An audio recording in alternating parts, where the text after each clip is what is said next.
Hi. You may have been expecting Tipa Snow to pop on here. Well, you may have noticed I'm not Tipa Snow. My name's actually Alejandro de Jesus, and I work for Tipa's company, Positive Approach to Care. And I've been with the group since 2017. My major role is actually to go out and mentor during our live certification courses. So I'm used to being with people in person and helping them learn and grow their skills.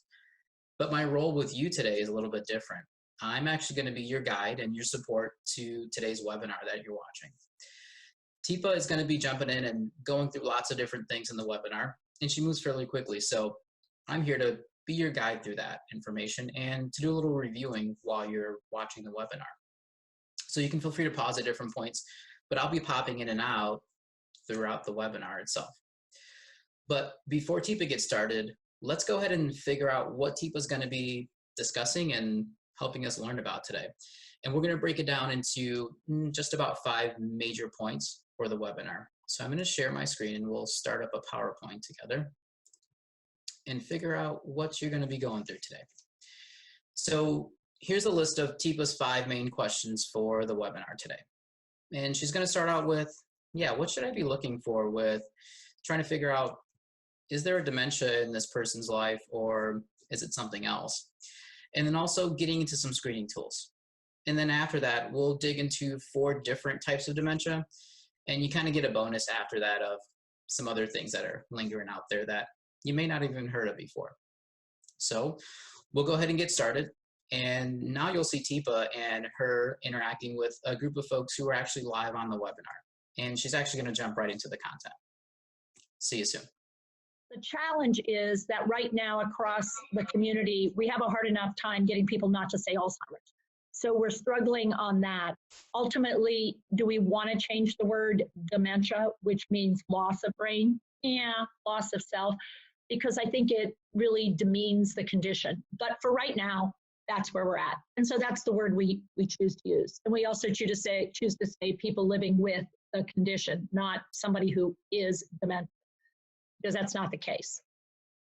So in order to do this, what we're going to be doing is just reminding ourselves from the very outset, if we're seeing things that are inconsistent with normal aging, we want to get closer to the situation and sort of figure things out. We also know that when we start, there's inconsistency in what we see, and we're going to see it more frequently when the person is emotionally, physically, or physiologically challenged. So emotionally could be lost in time, lost in place, or just really distressed in some fashion. So if you see these symptoms and they disappear, don't rest easy, but at the same time, be curious. And we've talked about the idea of MCI, mild cognitive impairment. It's not severe enough yet to actually be labeled by a health professional, but that doesn't mean it's MCI for the person living with it or the people living around that individual. In a medical setting or in a definitive diagnostic kind of setting, people may be calling it MCI, but people who are around every day may be saying, no, this is really interfering with life. Because the primary distinction between MCI and a full-blown dementia is whether or not the degree to which it impacts or influences how well you can live the life you typically live. So there are a lot of features and factors there. So if you don't do a whole lot of different things in your life, then indeed this condition called dementia may not be noticeable until you're much further in.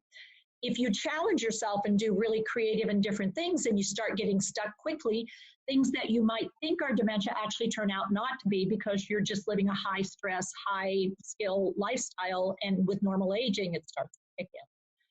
But what we want to focus in on today when we talk about the umbrella is typically there'll be changes that tend to be primarily, in addition to the hippocampal area, focused on one of 4 areas. Memory changes, and that's a primary. That's really a primary. Memory in a variety of ways. Language changes, behavioral control changes, and motor skill changes. And depending on how those 4 elements sort of hook together and fit together, what it means is we're starting to see a shift. Now, those shifts might be simply there and not go further, or they might progress on. But when we start thinking about what is the diagnosis, what's the condition, what's the situation that we're dealing with, And let me say, whether it's a diagnosis or whether it's just symptoms we're dealing with, it's real. That can help us figure out whether what we're seeing is more classically something maybe traditionally associated with Lewy body or a frontal lobe variant or a primary progressive language variant or a Alzheimer's type variant. And once we know that, then we can figure out, okay, so that's what's working and not working. This is how I can be supportive, which is what the rest of the series is really about. So these are the traditional listings of what are some of the early warning signs. And these have traditionally been done by the Alzheimer's Association. They primarily address Alzheimer's and some of the other dementias, but not all of them. The critical piece is, again, depending on how you routinely live your life, whether or not you'll notice the very early signs. It all depends on what you demand of yourself on a regular basis. So memory loss for recent or new, if I repeat myself, but I don't see people very often, then I'm not going to repeat myself very often. If, however, I have lots of interactions with people and I have lots of different things to remember and tell people, and my job is really interactive, then it's more likely to be noticeable fairly early on. Managing difficult tasks like money. If I have done money management forever, then it's only going to be the most complex and highly skilled things that show up first. If, however, I've never done money management, then it may not take very much when my husband dies and I'm supposed to manage money for there to be issues. Those are just a couple of examples. And so when we have these screens or these symptom identifiers, it's really important to know that still we have to go with who the person has always been first before we start going, it's different or it's not different. And so what's really dangerous about these is I need to know your baseline before I start making assumptions about your change. And one of the tricks is when we take somebody to a medical professional or somebody who's highly skilled at this, the individual, whether they mean to or not, will actually often show better than they can, or they may fall apart, which makes it look worse than we are experiencing it on the outside or on the inside. So for this first part of the webinar, Teep's actually helping us pick apart some big areas that we can look at in order to start to figure out, should I have a concern about dementia being involved, or am I not really worried about it yet? So let's do a review, and I'm going to help with adding in a little bit of a visual here. So thinking back to Teep's 4 areas, we're really looking at memory, language, behavior, and motor skills, but truly looking at changes in those areas for people. So thinking about memory, we put that one first, and it's often associated with, a lot of folks who don't truly understand dementia yet think that all dementia is really affecting memory, and it may or may not be truly. However, it's more of the immediate recall that we'll often see that's affected. Second, we've got language. And so if you think about someone speaking or talking or word finding, and that's changed, could be a big sign that there's a dementia involved. The third one here, the visual we have is really this change symbol, because we're looking for changes in typical behavior of the person. And it could be changes in the way they use money, changes in what I typically enjoyed as activities that I liked, and you know what, I'm not really into that anymore. And then the fourth area is this motor skills set. And we chose the use of the visual with hands here because our hands are actually really complicated and really specialized. So these are our skill fingers and these are our strength fingers. And oftentimes we'll see some changes in the way people use their skill fingers and maybe no longer able to do my fine motor manipulation. And if that's changed over time, if I've been really used to using pens and pencils and paintbrushes and all kinds of artwork, and I can no longer do that the same way I once did, it could be a sign that something's changing. The really key piece to all this, though, is having a baseline. Knowing what was normal for me historically, and now that there's a change, my antennas go up. So as an example, I have a very loving wife who is great in lots of different ways. However, I'm probably not going to be real concerned when she doesn't remember how to get places with directions, because that's never been a real skill of hers right now. However, for me, that is. And so if she starts to see that I can't get around or I don't really recall the roads to use and the places that are on the way, that could be a key that something might be changing for me. So we'll use one more visual here. TIPA also shows this to you for a moment. And typically, this is used for recognizing Alzheimer's, because Alzheimer's, and we'll talk about the hallmarks later, has some specific hallmarks to it. But even within this list, we can see some of those key things to look for, those 4 major chunks to look for. And one of them is here, is looking at word finding. Am I often misnaming people? Can I no longer remember the specific nouns that I used to identify things with? Getting confused about driving. Again, that memory kind of thing. So that may be a helpful place to start as well, and just taking a look at whether there have been changes here or not. So now that you're aware of the 4 areas, what TIPA is going to do next is actually show you a few tools that could be useful in getting a bigger determination of, now that I think I'm noticing some things, can I make it a little more concrete? So we'll see what TIPA gives us now. So the reality is it's not always Alzheimer's. And we've talked in the last session about what else it might be. This time we're going to focus in on what if it is some sort of dementia. Well, we talked also last time about this idea of the AD8, which is a screening interview. What's good about it is it does check out a variety of areas of memory, but it checks it in a much bigger venue, and it also looks at participation, and most importantly, the scoring looks at changing or not changing over time. And the added element, which is really critical, of I don't know whether it's changing or not. I'm not that involved, or the person thinks it's not, we think it is, well, then we have an area of high probability of conflict. Or they think it is and we're not noticing, high probability of conflict. So this AD8, we're not going to focus in right now, but it's really critical for us to take a look at something like that if we're going to be helpful. Because we want to know not only what the person is experiencing, but what everyone around them is experiencing. And unless we get everybody on the same page, we're likely not going to be successful when we want to move forward with appreciating how to support and how to help. Now, the thing that's a little new that I want to focus in on this one is a quick screening, and it is relatively quick. It's been around a long time, and it used to be popular, and then came the MDS, or the, the fromage, or IPA. Then what happened is the mini mental state exam, the full STEAM, came to be, another F.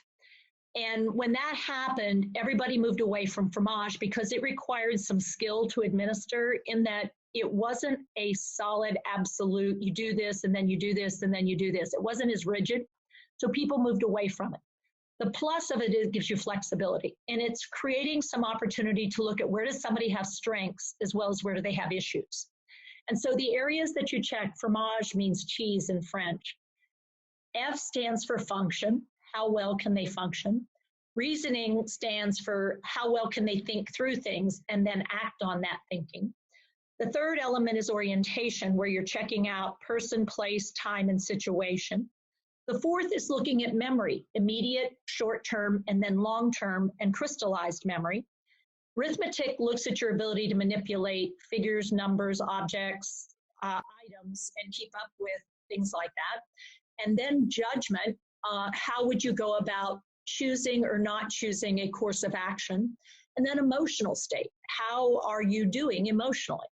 So the scoring is a 1 to 3, which is 1, no problems, and 3, significant challenges. And what it allows you to do is in each of these areas, take a look and make a judgment call. So if we've got 9s, then we know everybody's doing fine. And if it's different, we're looking at, let's check on change from baseline. And if it's 15 or more, then that tells us something is definitely happening. And it doesn't necessarily mean dementia, but it does mean serious something needs to be looked at to sort of scope it out. And that's one of the reasons I like it. And we do have it around, and it is available. It's a free tool and sort of available because it didn't get picked up and used after the initial use of it. And we did last time, we talked about the animal fluency.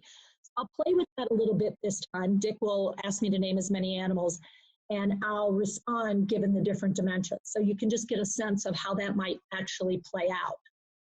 And clock drawing, which, because I said there is a motor component to many of the dementias, and it varies, what it allows us to do is look at visual motor integration, fine motor integration, and allows us to make some judgment about, is there involvement, what type of involvement.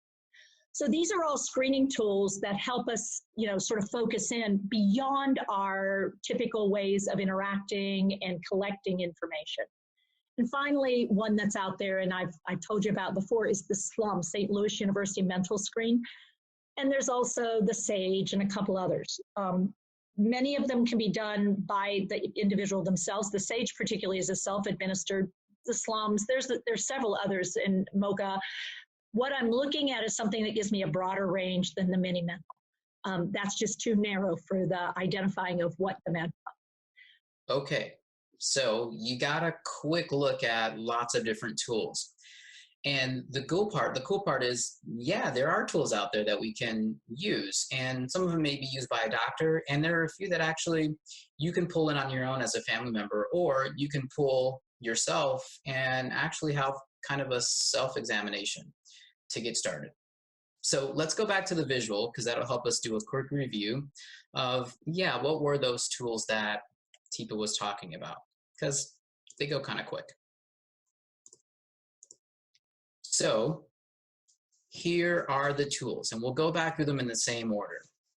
So this AD8 is really a list of 8 questions that we can identify with 3 different responses as far as, yeah, something changed, no, it's been the same as it always been, or, you know what, I don't actually have the data that I need to effectively answer whether it's changed or not. And the interesting part about this is it's a possibility for more than one person to actually complete this. So it could be a family member, and it could be someone at work with one particular person in mind. Next, we have this great French word, fromage. I should have took French in high school, but I took Spanish. So fromage means cheese, but in this case, it's actually an acronym for breaking down the different pieces that the examination is actually looking at. And so those letters were kind of broken down by Teepa. But the interesting part about this is we look at some different areas of strengths and potentially change. So this one pulls apart and gives people a score based on not changing at all, or, man, there's been lots of changes. And so we can have a big identifier as far as, I think these specific areas are the biggest change. And now I have some more data that's a little more specific to go and continue to do research or have a doctor's visit afterwards. The third one that was mentioned, I think, was the quickest in the video, but this third one is animal fluency. And basically it's 1 minute for someone to name as many animals as they can. The cool part about this one in our webinar is that Teepa's actually gonna try this out a few different times later on in the video, and she'll be assisted by her husband, Dick, in order to make that happen. So you kind of get a sneak peek at some folks that and some behaviors you may recognize. And then here are the other ones. So the clock drawing piece actually is assessing the accuracy of the way the person draws a clock from absolutely nothing on a piece of paper. It also assesses some mathematical skills and having to draw the hands in a particular way at a certain time. And with these last 3, there's some real specific instructions that you need to follow, but they're not too dissimilar from taking a test or facilitating a test. Slums is the next part, and the slums is interesting because it kind of takes pieces of those other assessments that we talked about on the previous slide and the clock drawing and puts them together. The other interesting piece is there's a different score for someone who's graduated high school and someone who's a non-high school grad, which takes into account people's life history and potentially some of these skills that may be a little more difficult just based on your education level. The SAGE is also an interesting one because it is similar to the slums. It has the same categories, but this one is more of a self-administered test. So if you're a bit more of an introvert and maybe you're not ready to share with people that you think you're seeing some changes in yourself, this SAGE test might be something that you might be curious about.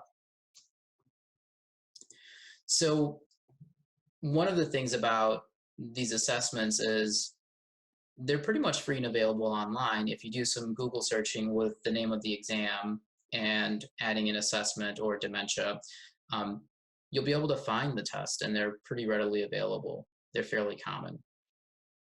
So as we're continuing on, TIPA is going to start to use a tool that helps us to break down the different types of dementia. Because from here, now that we know what we're looking for, now that we have some idea of assessments, we're going to start to pull apart what some of the hallmarks are for our few different dementias that we'll talk about. So with dementia, what we're looking at is a great big umbrella.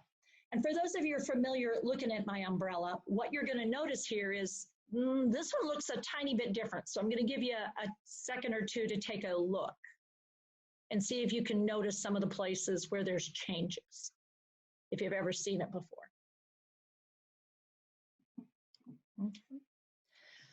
So Leslie, what do you notice is a little different about the umbrella here? For me, under Alzheimer's disease, you have it broken down more under young onset, late life. You've got different identifiers there. Okay, cool. Anything else? I notice you have your 4 top, Alzheimer's, vascular, Lewy, frontal, temporal, and then everything else kind of clumped together. Okay, good. Thanks. Okay, so I appreciate that. There's a couple other changes as well. Amanda, did you notice any other changes compared to the umbrella we've had around for a while? Because this umbrella I first did way back in 2000, where there was only 2 things under it, and then there got to be more and more. But this year we've made a couple of different changes, and I made a couple more, even more recently. Yeah, the Codicil and multi-infarct moved from other dementias to vascular, and then Lewy body, I have not seen diffuse. I know Parkinsonian types moved under earlier this year, but I didn't notice diffuse LBD. Okay, cool. So absolutely right. Now, if I had more room, I would have listed many of the frontal temporals under the frontal temporals. But what's happening is we're learning more about the details of each dementia. And as we do, people are starting to sort them out a little bit and realize even under each of these headings, we have variations.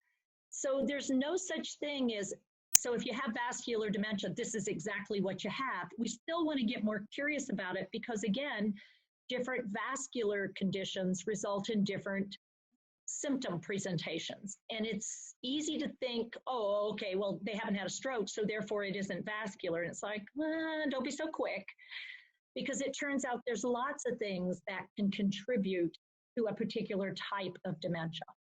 And under Alzheimer's, you'll notice it's getting more and more varied in that as they do more research, what's happening is people are realizing all Alzheimer's is not the same, not only in cause, but also in progression pattern and how it initiates and how quickly it might move.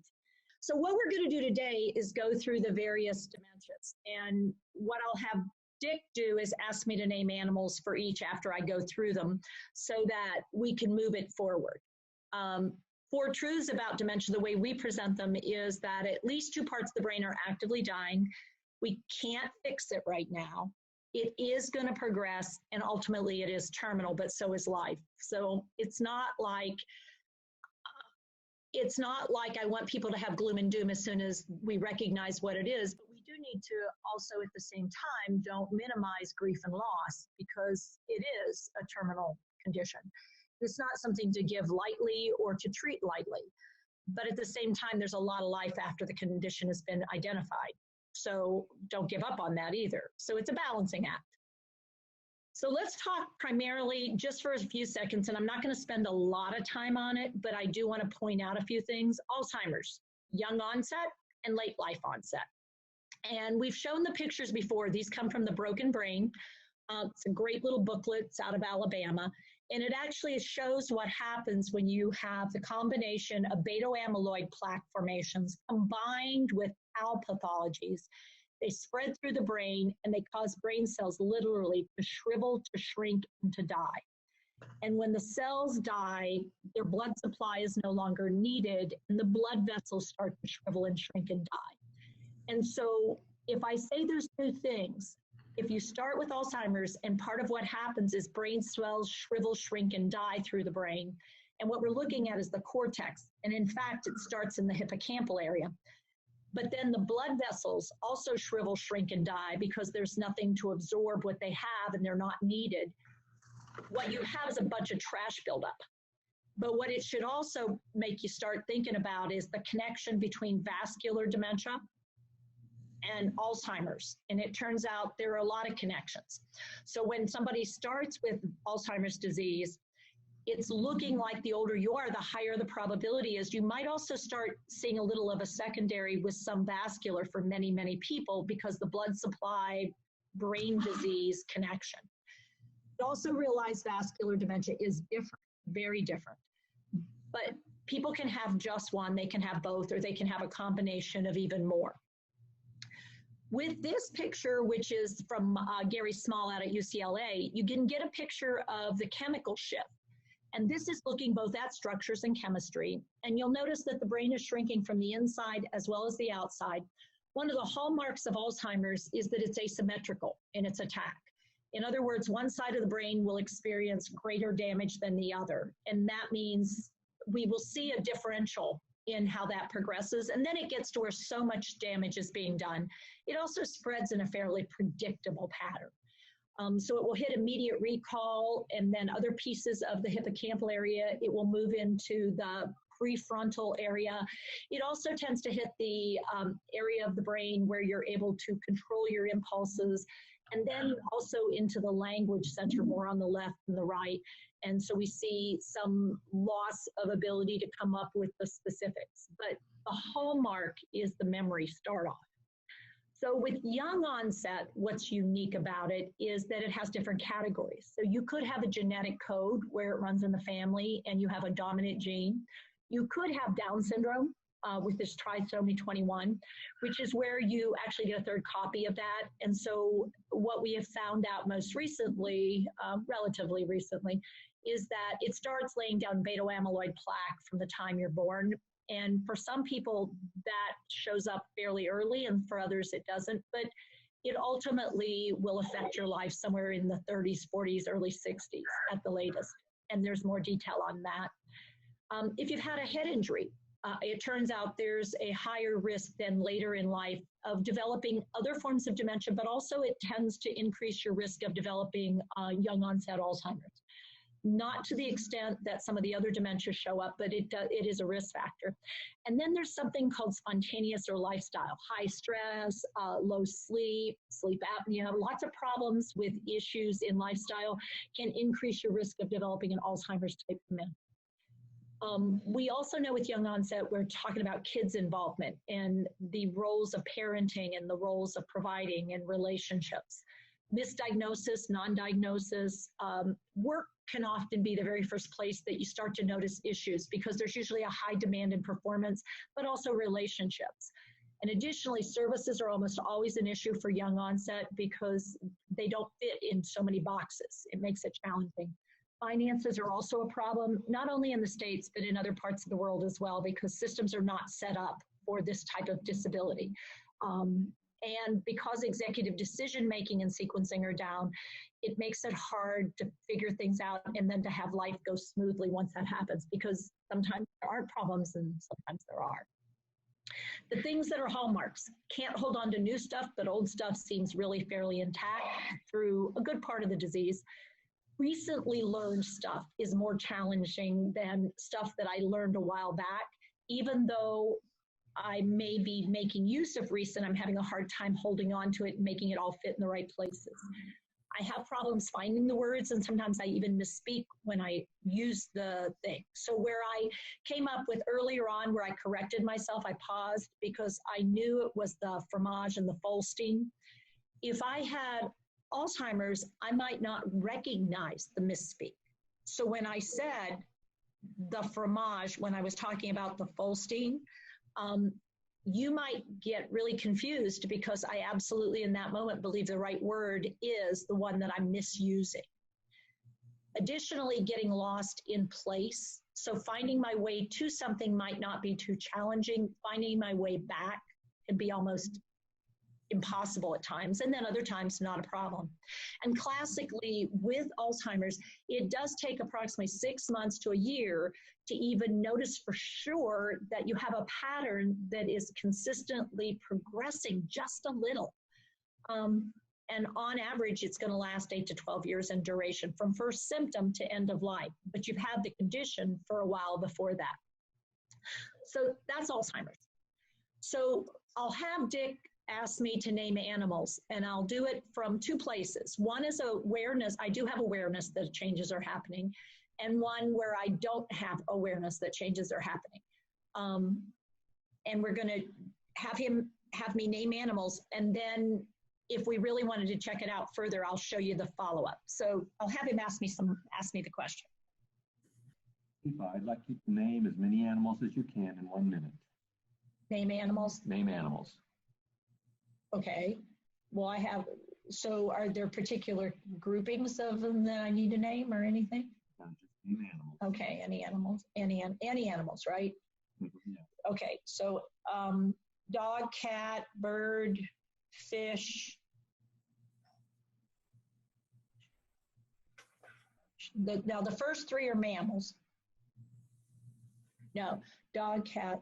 The first 2 are mammals, and then the next is a bird, which is avian, which I'm trying to think of what phylum that's in, because I have a zoo degree. And then fish, amphibians come next, and reptiles and amphibians are considered in some ways in the same grouping. And then we have protozoa and amoeba. And so those are, I think those would qualify as animals because they're living, right? I mean, is that what you're going with, is a description like that? So then, so I've got the mammals, I've got birds. Okay, Tifa, that's in a minute. Thank you. That's what we needed. So, so Lynn, what did you mostly notice about that one? Because that's a real classic kind of thing that can happen for somebody who is skilled, obviously, but also is starting to have some issues with detail. So, but I didn't lose detail, as you'll notice. So Lynn? I noticed that you were pulling from your past knowledge and that you were showing that you were super smart with the past knowledge that you have, and kind of going around specifically the animal part of it, but you are giving him a lot of information from your past history and what you know about zoology, basically. Yeah, so I got the instruction to name animals, but then I went off on a quote unquote tangent where I'm coming up with animal related things, but they're often not exactly what you were asking for. But I'm very wordy because my anxiety is up, and because I like to do well on things, I can come across as incredibly intelligent. And over the course of a minute, I might actually name as many animals ultimately as you're asking for, because you could count mammals and such as an animal. But the challenge is that you can see I'm getting somewhat lost in the task, and that's really important to notice. So it's not just what I did, it's how I did what I did. What else did you notice I did? And you may or may not have been able to see it on camera. I'm thinking you might have been able to. Lynn, did you notice anything about what I was doing? No, I didn't see your hand. Okay, one of the things I was keeping track of was the animals that I was mentioning, and I was making that sort of chart in my mind. So if you have people who've traditionally been kinesthetic or movement oriented in their learning and how they do things or writing things down, they may have their go-tos. And so if they have a way of coping, you're going to see them using those coping strategies in an attempt to perform as well as possible. So if you tell me that I can't write things down, and I happen to like to write things down in order to get things in my mind to share them, then that becomes really distressing. So be aware that as I have this condition, it's not readily apparent that I'm like in huge distress, but if you were to monitor my heart rate and my respiratory rate, you would start to notice that I'm holding my breath a little bit, and I'm spitting out words. I've got a little pressured speech because I want to make sure I get all my animals out there. I don't want you thinking I'm stupid. So what ends up happening for these folks frequently is that people think, well, you know, she just took it differently. And it's like, yeah, but I wouldn't have done that historically, more than likely. So to notice the shift, that's why it often takes a little bit. So TIPA started helping us to figure out what we might see with folks who are living with the particular type of dementia of Alzheimer's. And she started to explain it with this umbrella visual. So I'm going to share the visual one more time.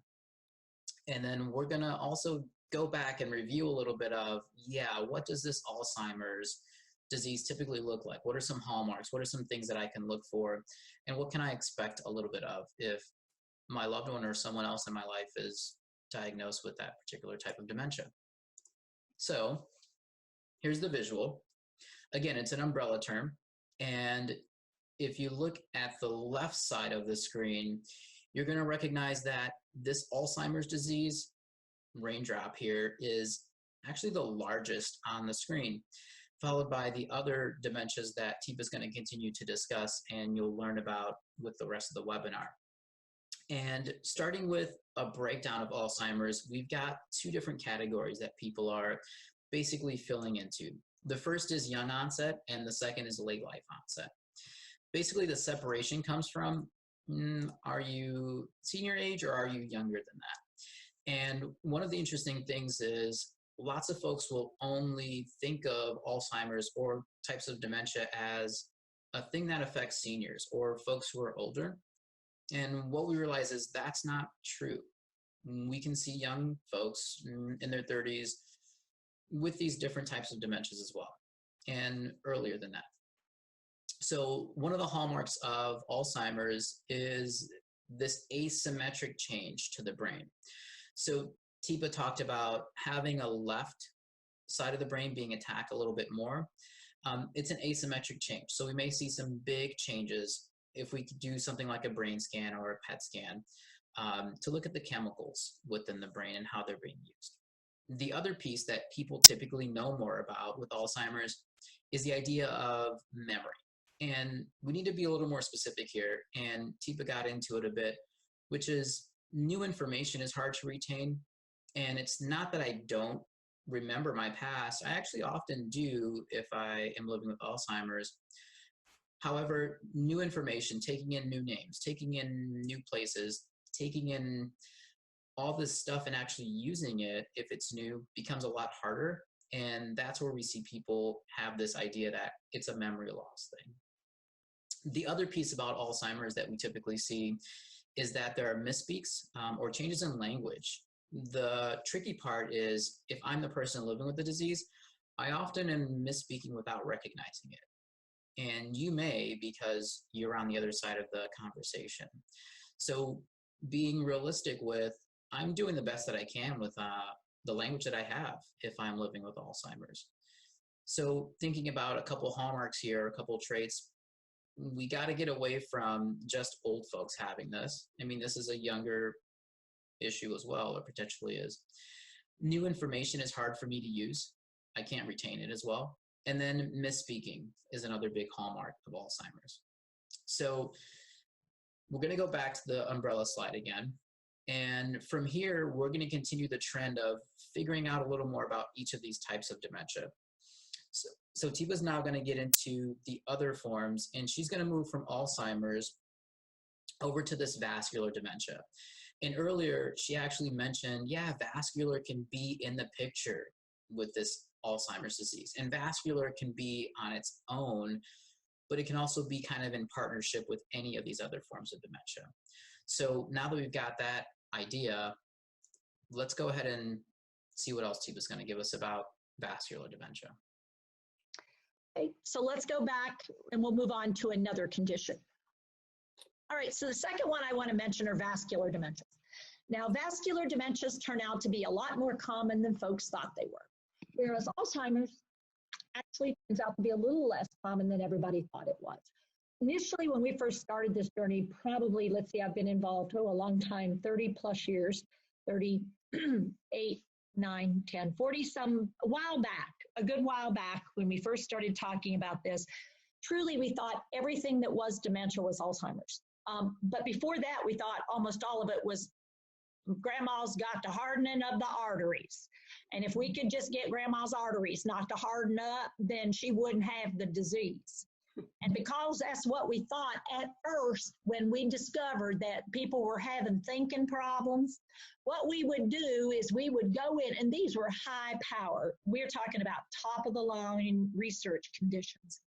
They would go in and rotor out, go in and do endarterectomies. They would use the big vessels in the neck. They would go in and clean them out, because what they truly found was that there was a lot of atherosclerosis, hardening of the arteries, plaque buildup in the arteries, narrowing and less flexibility in the arterial supply.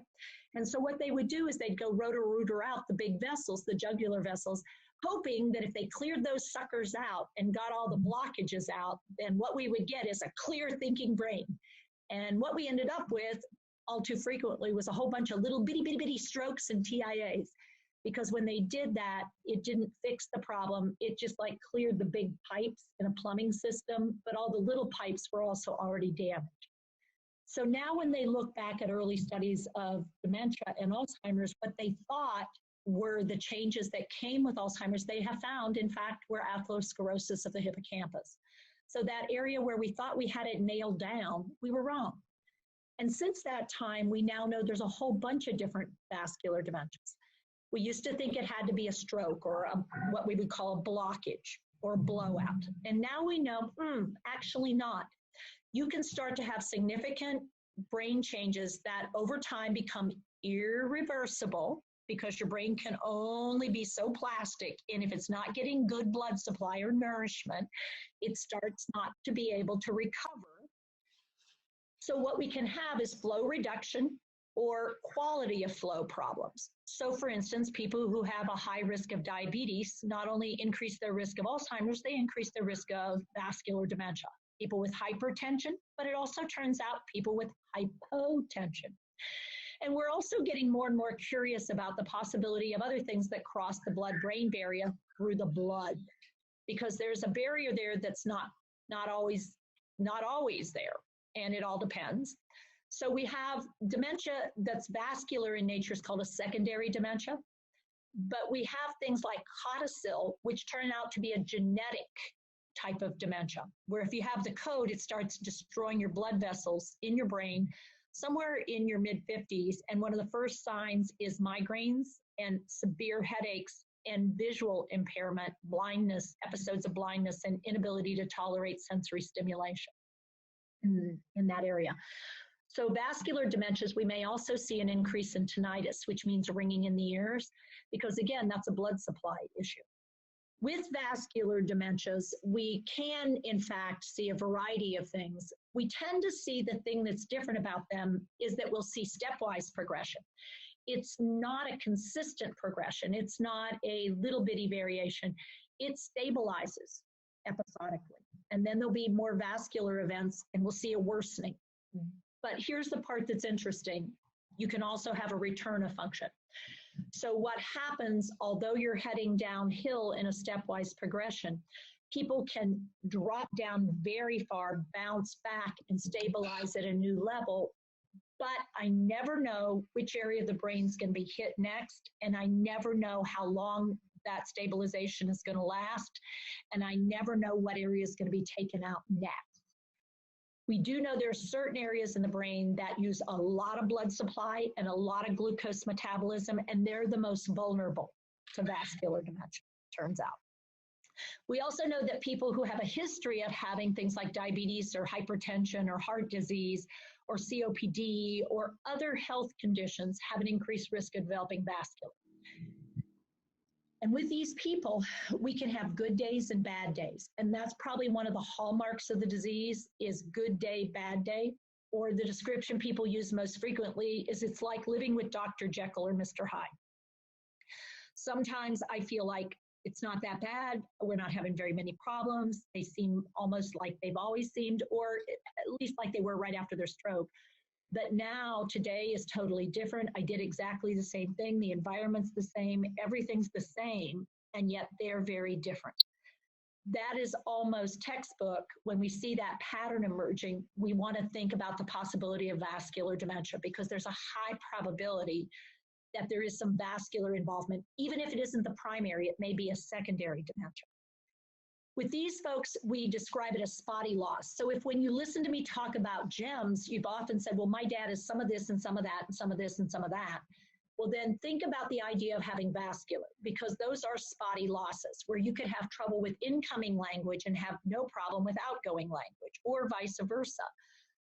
You will also typically with vascular dementia notice a shift in behavior and judgment. And the most common statement people initially make is they're just not themselves. I mean, he doesn't typically do stuff like this, and yet he's just being so mean, or he's not, I can't get him engaged, and whatever it is, it comes and goes more.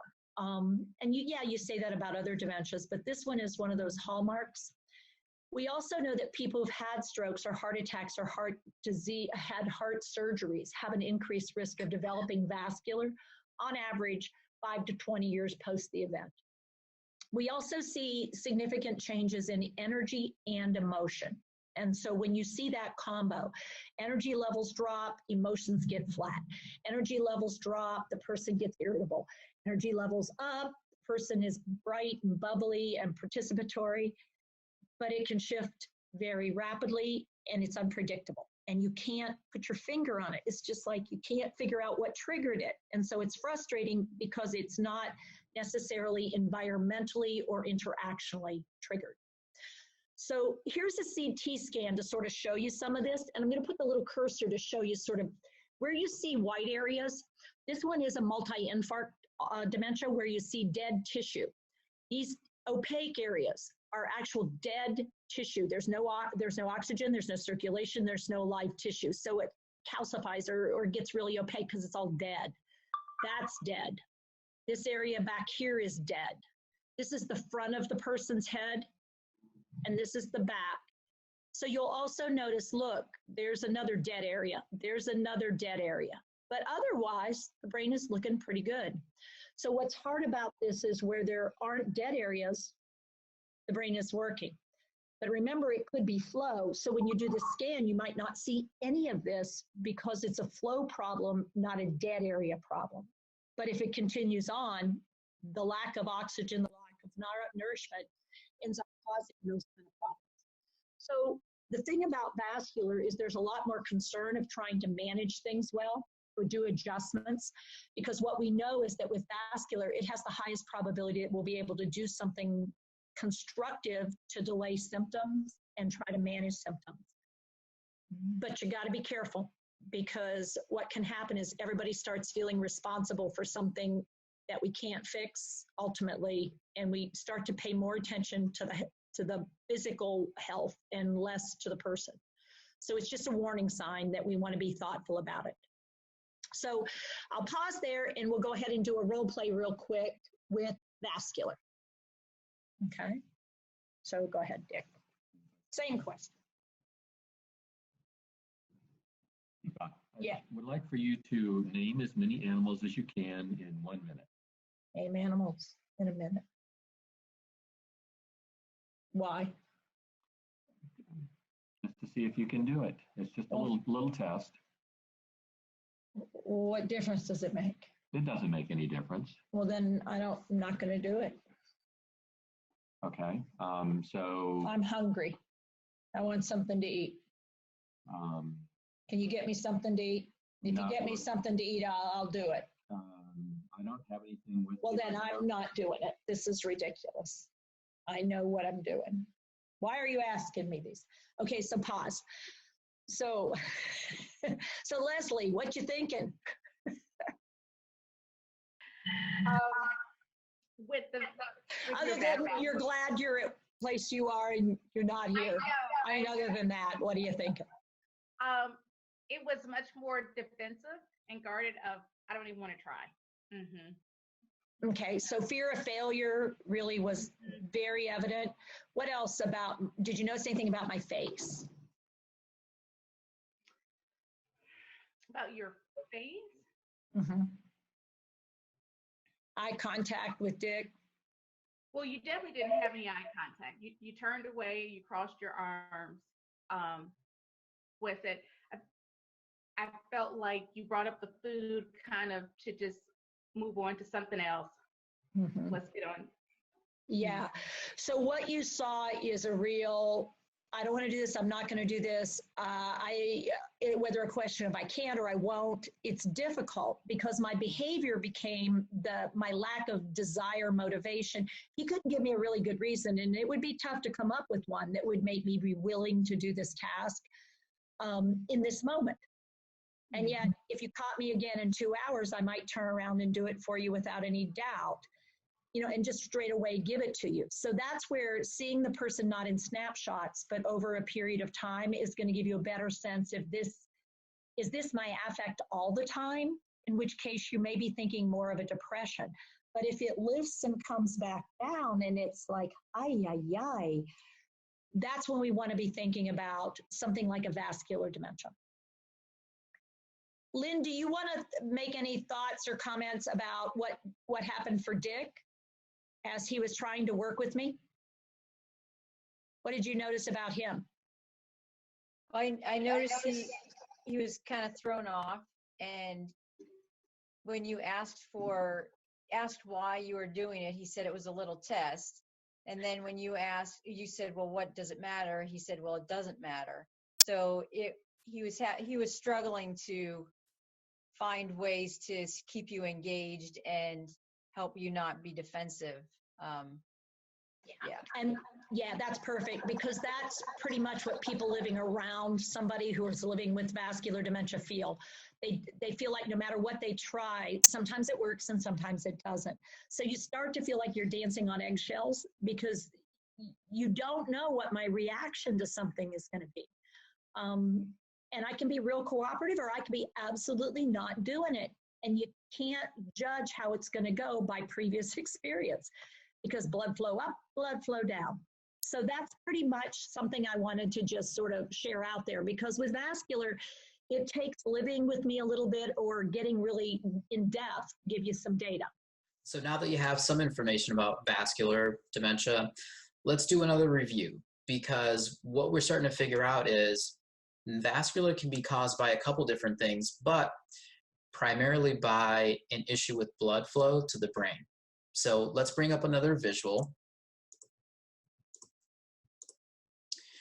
And starting with that idea that for most people, vascular dementia is caused by some form of health issue where the blood flow in my brain isn't what it should be. And it could go in spurts as well. So people with hypertension, hypotension, diabetes are at greater risk because those health conditions actually are a blood flow problem. So Teepa also mentioned, yeah, we used to think that solving that issue is going to solve everything. And it may. And we also realize now that it may not. So aside from the health risks, we also actually have one other risk, which is an inherited thing. It's called codicil. And if you're interested in the whole long name, here it is on the screen for you. I'm not really going to attempt to say them all. I can say some of the words really well, but you can see why it's abbreviated. And so this is the piece that could be inherited. And basically what's happening is if you have this, you've inherited it from a relative, and your blood vessels aren't working the way that they should. And so through no fault of your own, through no fault of your smoking or poor diet or anything else, you've inherited this thing that could be a part of a vascular dementia. What we're looking for if we think people have vascular dementia, or what we will see once people are diagnosed effectively, is changes and really kind of a good day, bad day pattern, even when nothing else around them has changed, even when my approach to them or a question I've asked hasn't changed in any way. And the other interesting part about vascular dementia is because blood flow problems can come and go, then we'll also see folks stabilize for a period and retain or regain some of the skills that we were really worried about for a while. But then it can shift again. And so it's very unpredictable in lots of ways, which is pretty much what you saw when Dick tried to ask Teepa to do the animal fluency test. I mean, she really wasn't having any part of it, but in a day or in a few hours, it could have gone very differently. Whereas opposed to the person who was living with Alzheimer's disease and that role play that she did where she was doing the animal fluency, that was a bit different because she actually didn't get to the categories and didn't have some of that recall, but it seemed like she was doing pretty well still. So noticing differences in the way people present and word uses and memory, and going back to those 4 categories of changes will help us to focus in a little bit on some of the different types of dementia. So that was vascular. And again, the big thing to remember is blood-brain. And having some issues could result in a vascular dementia. And again, it could be partnered with a different type of dementia. So now we got that one down, Teepa's going to help us dig into a different form of dementia, which is Lewy body dementia. And you'll see it abbreviated as LBD. That's what we're talking about. So we'll see what Teepa shares with us about Lewy body dementia now. So let's move on. Let's talk about a couple of these guys more. Lewy body. Okay, so here's the big boogeyman. And I say that because I just actually was listening to a neurologist speak, and he said it turns out that Lewy body, and recently you'll notice the shift, Lewy body has actually been identified as the primary, with Parkinsonian features dementia being under that. And that's done by some groups, not all. So there's inconsistency, but what it's turning out is when beta amyloid not, when alpha-synuclein protein formations, not beta amyloid, which is Alzheimer's, but when alpha-synuclein protein formations start to build up and they form sheets, where they form sheets determines whether you will have a primary of Parkinsonian features, which is in the substantia nigra, or if you start to form it on the cortex and in the hippocampal and in the deep brain part, and then in the smell center, the olfactory center, that will determine that you have more Lewy body symptoms. Lewy bodies are the formations. Lewy body dementia is the name of the doctor that first saw the behavior that was different than Parkinson's. So this gentleman said recently 2 things. Number 1, he wishes it would call something besides Lewy body because it's confusing. Number 2, approximately 1/3 of all seniors by age 65 will have Lewy body formations in their brain, just as people have some alpha-synuclein protein malformations in their brain, which means you can have it, but you don't have symptoms until a certain amount of it builds up. When it starts building up, for some people, it causes great problems. For other people, apparently, you can have some of it, and it doesn't really result in any symptoms. If we start to see movement problems in terms of falls or what's called an intention tremor, and the difference between an intention tremor and a Parkinsonian resting tremor, and a tremor that doesn't mean anything, it's just one of those tremors that people can develop. With a Parkinson's tremor, I have it at rest, but when I go to do something, it will be eliminated. That's why it's called resting, and it's asymmetric. With Lewy body, I'll classically not have a tremor at rest, but when I go to do something, I'm awkward or I can't do fine motor, and the more effort I put into it, the worse I get at doing it. And it frustrates me because I know exactly what I want to do, and I can't get my body to cooperate, and that could be the production of language, or it could be the manipulation of an object, or it could be doing a complex fine motor task with my feet, which is probably where some of the falls come from. But what happens, it's called an intention tremor, because when I intend to do something, it gets worse. And that's one of the key significance differences between those two. The other hallmark sign that you have more of a Lewy body than a Parkinsonian condition is that you have visual hallucinations early in the disease. They will almost always involve animals, children, or people of some sort, but they can also involve odd shapes and patterns appearing. And it's very common for it to come and to go and to be in certain times of day or evening. Additionally, you will have episodes of swallowing problems, smell disturbance. You can't smell bad smells as others smell them, but then you will smell things that other people don't smell. So you have smell issues. You also start to have changes in taste frequently. Additionally, you'll have episodes where you're rigid and you can't move, and then you're fine, and it can last seconds to minutes to hours, and then the later stages of the disease, days. Syncope. You'll have a sudden drop in the center core area where your blood pressure will fall off the charts, your heart rate will drop, everything drops. It looks like you're dying, and then you bounce back. And it comes out of nowhere. It can last just a short period of time. Your baroreceptors, which is the vessels in your neck that allow you to shift position and keep blood pressure to your brain, can fall apart very rapidly and then come back online. Nightmares or insomnia, another hallmark sign. Delusional thinking. Because the Lewy bodies go all over my cortex, I think things have happened that have not happened. But other people say they haven't happened, but I know they happened. So if I have the condition, you can't convince me I didn't experience what my brain tells me I did. If you're living with me, it's frustrating because you can't get me to understand that my position and your position can't be the same, but you're right and I'm wrong. So the thing about delusional thinking, it's all from the perspective of the person who's being assessed versus the person who's living with the condition. And you see fluctuations, and those fluctuations often are related to events or things that are going on or stress levels. So with this one, Lewy body is a little different than vascular, but they're related and you can have both. Lewy body has a little thing that classically, if you look at what's going on health-wise, environmentally, something, there's a high probability there'll be a little bit of a connection there, which with vascular, less so.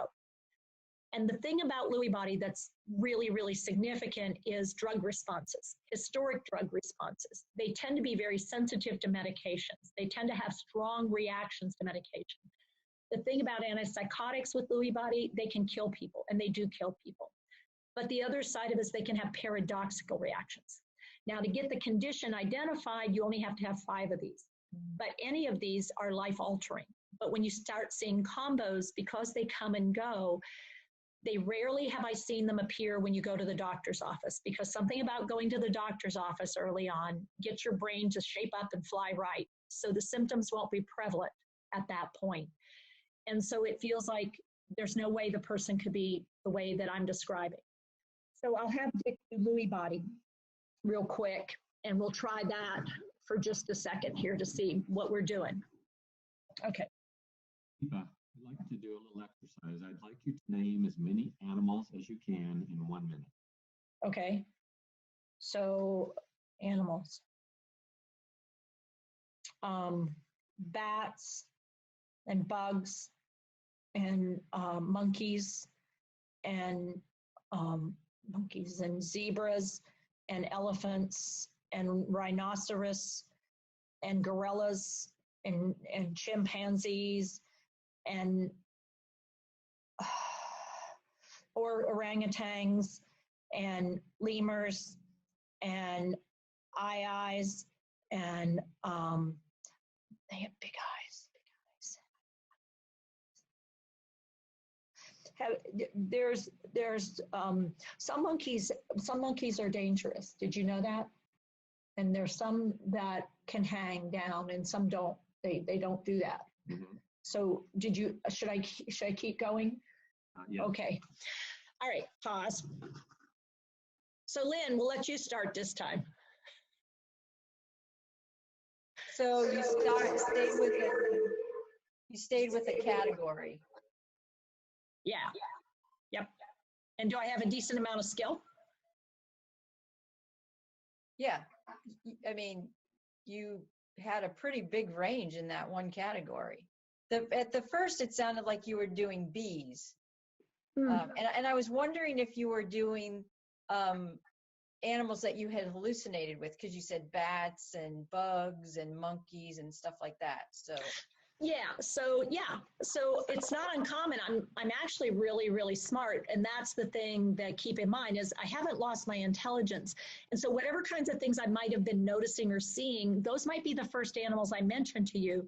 And then I can go on into a category with fair amount. But then if I start seeing them like right behind you again, which I might start doing, I get a little distracted visually by them. And you can actually watch my eyes, and it's hard to see on a screen, but I shifted my vision. I lost Dick's eyes, and I was looking behind him at the ones hanging. And so what happened is it was hard to stay on task. I knew I was supposed to stay on task because I wanted to do things well, but I was having a hard time doing it because they were hanging right there, and some of them are dangerous. And I was worried. So it's that kind of combo that we can see and yet we can miss. So Leslie, anything you want to add into the mix on this one? No, I did not pick up on that. You started visualizing things behind them. It was aware when you got off track though. And I definitely saw it turning in your head of you got onto the eyes and got distracted with that, more of the visual. Okay, so I said something that probably I would normally have kept in my head, but it popped out of my mouth as I was starting to be worried about it, and I could see the eyes, and the eye became eyes, and then the monkeys were dangerous, and so I'm trying to hold all that in, but one of the things it does is make me anxious because I'm trying to keep everything under control, because everyone on this call knows that if you start seeing things that other people don't see, that's not a good thing. And people are going to start to notice things. Okay, so Teepa just gave us a role play where she was playing a person living with Lewy body dementia, and she was asked to do the animal fluency test. This time, she was actually willing to do it, and she started out with naming some animals. And you may have noticed that we had a hallmark pop in of Lewy body dementia, and that's visual disturbance or hallucinations. So let's recap some of the major hallmarks of Lewy body dementia. So we'll go back to the visual again. So we already talked about visual disturbances, and that's a term you may hear instead of hallucinations, but seeing something that's not there. Teepa also mentioned those hallucinations can likely be seeing children, seeing animals, but it's also really interesting to recognize that some people may not want to talk about it, because we know that folks that have hallucinations may be thought of as crazy, or I might want to separate from them because that's not really going on for me. So the second one is delusional thinking, and this one could be associated with a hallucination or it may not be. The difficult part is if I'm living with Lewy body, I think that's the truth, and to me it is the truth. So having an interaction with me in those moments can be a little bit difficult. But when we start to recognize that that's a hallmark, then we have something to start working on. And then the third one, the third hallmark that Teepa mentioned is tremors. And we have to take tremors and split them apart into resting or intentional tremors. And so the first one, this resting tremor idea, is actually happening when I'm not intending to move that body part or do anything with it. It's an involuntary movement, and I'm not actually asking my brain to make any changes to it. So I could be sitting and my hand could be on a table and it could just be moving on its own. It's involuntary. I'm not intending to do it. The other side of this is the intentional tremor. And the involuntary movement will come from me actually trying for my brain to actually try to get that body part to move or to function. And the more I try to do it, the worse that tremor will get often. And so it's not just hands, although most people have seen that. It could also be with my speech. So the more I try to get the words out, the more and more I get stuck. And if you've ever been stuck with your words right now and you're not living with dementia, it can be extremely frustrating. So not having the ability to pull back and pause can make that even more of an issue. Okay. Lewy body is different for the most part from vascular dementia in its cause. So Lewy body is a buildup of alpha-synuclein protein malformations. And when you get enough of them, we start to see these hallmarks pop up, but it's not necessarily a blood-brain problem. So a little bit different in the cause. So now that we have an idea about Lewy body dementia, we've got one more big one to cover. And Teepa's now going to take us through a frontal temporal dementia and some variations of it.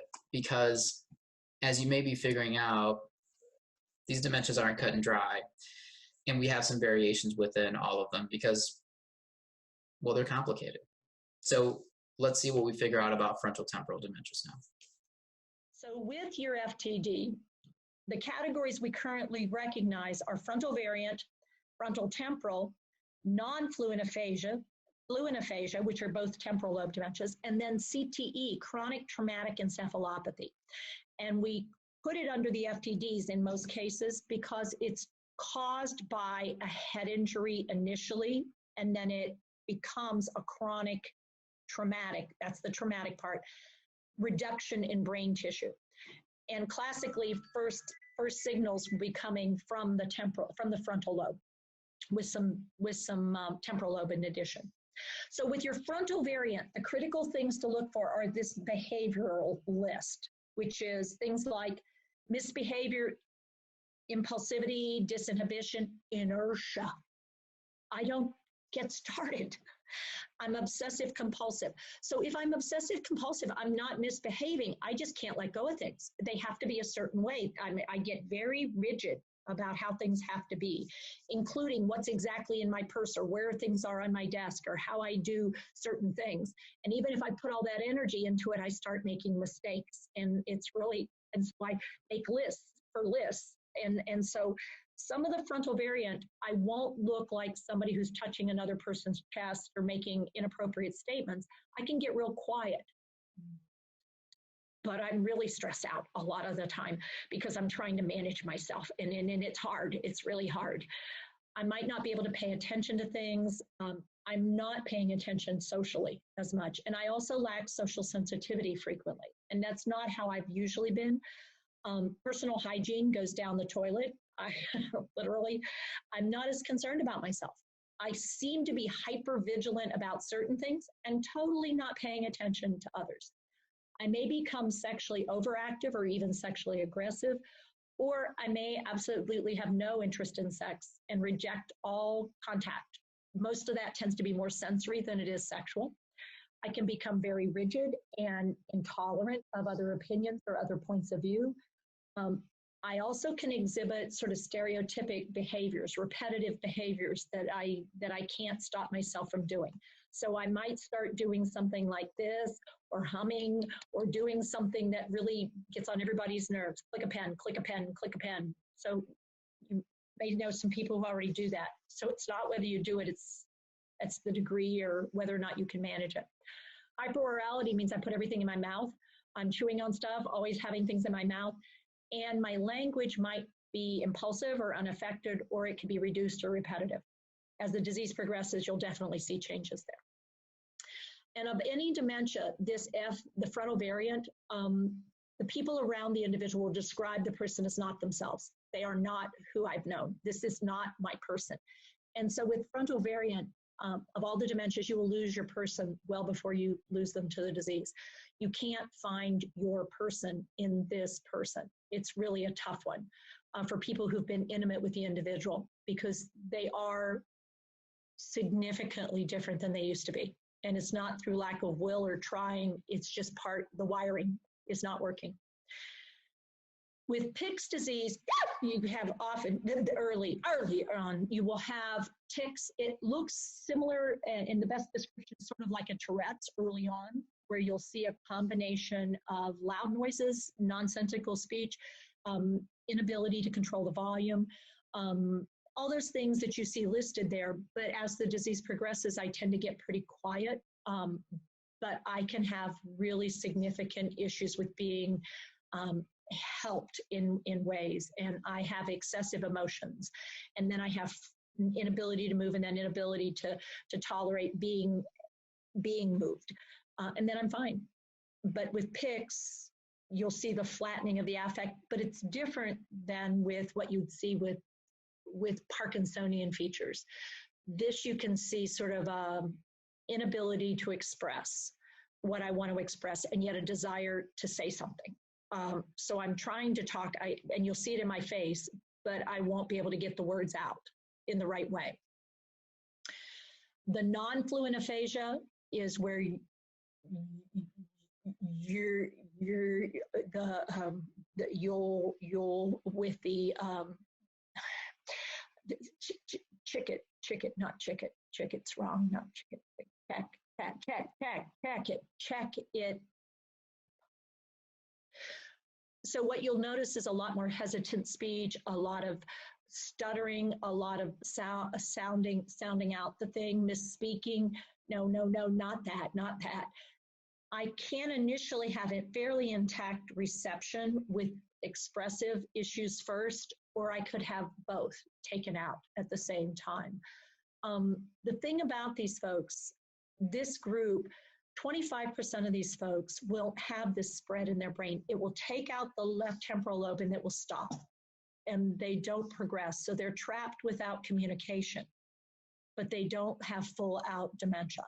And this is really critical to pick up on, because that means the rest of their brain is working fine and they are trapped in a world of not being able to communicate externally. But they are intact cognitively other than that. On the other hand, 75% of folks will progress into full-blown and have the disease spread through the rest of their brain. And that becomes really traumatic for them, in that they can't get what we're saying, we can't get what they're saying, and it's isolating, but it's also scary, because people do things you have no idea what they're doing and what they're saying. They're smiling, and then they're trying to strip your clothes off. And it doesn't make any sense. So it's an incredibly scary disease to live with. For fluent aphasia, this one is the thing about this phenomenological event is you will find that the extra will be the thing that it is. And when you do it, it is not absolutely phenomenal that you get this. And then the other issues with it are the things that you think that are not the issues, but they are. And it's practically impossibly the thing that it is. And when you're listening, you're thinking, well, what? And I say that too. I say it all about the thing. And it's exactly whatever it is. And that's the one that you gotta understand the thing. And I'm incredibly fluent with almost no meaningful content. And yet your brains are so convinced I'm giving you something of value that you're going, what? Say it again. And I get it, the phenomena. Did you not get the phenomena? My fluency is there. I have rhythm. I have that. But my content is messed up. And so that's really frustrating for everybody, because it just feels like, ooh, it's so close. And it is, but it isn't. Now, the last one that I'll mention is the newer one, the chronic traumatic encephalopathy. And I would just mention it because it's become the new hot ticket, because it's the NFL thing. It's the head injury thing. There's a question about, yes. Does it matter where the injury happens with CTE as far as related to dementia? Good question. The answer is not really. It doesn't even matter how severe the head injury is. Apparently, some people are high risk because of a genetic code that we don't quite understand. Other people can knock their heads repeatedly and not end up with any problems. But some people, when we do the trauma, it's most problematic if it's a front to back, because that's that frontal, but because your brain is attached through the brainstem and can zigzag back and forth. If it's front to back, we're more likely to see either a frontal variant, or we're likely to see the chronic traumatic. On the side to side hit, we're more likely to see some temporal lobe issues, some language, but then it can spread. So the answer is yes, but is what our latest research is showing, and it's still early because we just now got that out in the open. So there's a lot going on. Okay, so we've gotten some variations now. So let's do a quick review, because there's a lot of content in there. So I'll use my slide again to bring up the different variations. And the other thing we'll do is we'll take a look at which parts of the brain were being affected in each. So before we get to the variations, I actually want to recognize that for people who are younger than 65, frontal temporal dementias are the most commonly diagnosed. So thinking about if you have someone that you're curious about and some changes, that may be a place to start. So let's go to the variations. The first one is a frontal temporal dementia, which means that both this frontal prefrontal cortex and this temporal lobe areas are having some changes in them. So we could see things like lack of impulse control, but also changes in my speech comprehension or production. And then they kind of go hand in hand in that FTD area.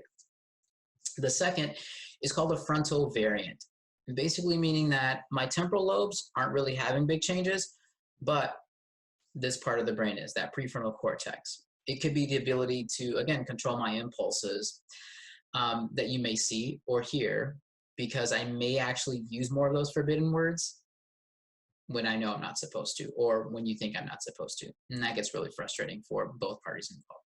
So again, frontal variant, we're seeing changes here. Now we go to the TLD, the temporal lobe dementias. And so in these two, whether it's non-fluent or fluent, these temporal lobes are being more affected. And you'll notice lots of changes with language in particular. With the non-fluent aphasia, Teepa did a nice demo for you of actually not being able to produce the words that I want to. And so you'll hear some things that don't make sense to you because I can't get the words out the way I'd like to. And so they don't come out at all, or they're really muddled and I can't quite get it out. The other part, or the other coin to that with the temporal lobe dementia, could be a fluent aphasia. So in that regard, Teepa did a great example of lots of words coming out and they're really clear. Each word is individually clear, but when you put them all together, it doesn't really make a whole lot of sense to the other person on the other end. And I've got a lot of vocabulary and it's all coming out and it's all really smooth, but putting it together is like a huge puzzle that doesn't really work for people on the other side. But again, it's affecting the temporal lobes. The last one Teepa mentioned has gotten more airplay recently, which is the CTE.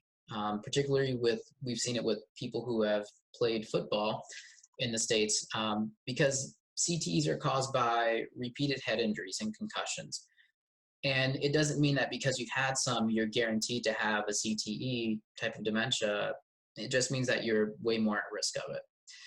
So those frequent head injuries will result in changes in my prefrontal cortex and my language centers. But we know that the cause of them has been because of repeated smashing of your brain, and sometimes resulting concussions. So we've gotten to the point where now we've broken down our 5 questions, but Teepa's got some more info and we've got some more folks with some questions. So while you're taking a look at this, have a thought about what you've learned and potentially what you're still curious about, because this webinar shouldn't stop you from learning. It should hopefully make you more curious about different types of dementias and who you can share the information with. So thanks for being a part of the webinar and look forward to seeing you on another one. Bye-bye.